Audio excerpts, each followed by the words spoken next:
жаңғыртығы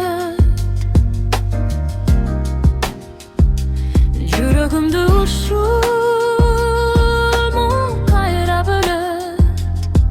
сенің нұрың тап-тақыр толбой қалды алыстағы елесің өшіп бара алыстағы елесің өшіп бара жүрегімді қараңғы терең боштық анда қалды сүйбіз гүл болған оқшоп сөйлесем да үнімді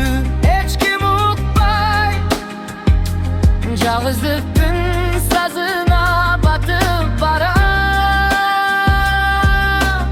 естесем да көзіме жаш келеби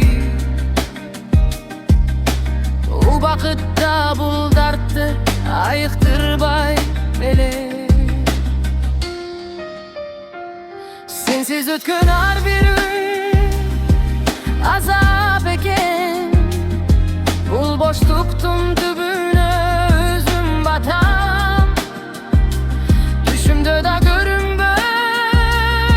kaldım canım taqdirime tarinip sızlap kaldım hiç nersege muhtaç emes sezimdeyim Yüreğimde boşluk kana kaldı bari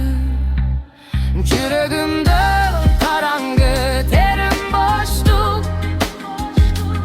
Anda kaldı suyumuz kül bolğan oksun Söylesem de önümdü hiç kim uqbay Жалғыздықтың sazına batıp baram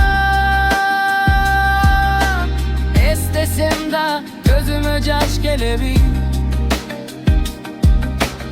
O baqытта бұл дартты айықтырбай беле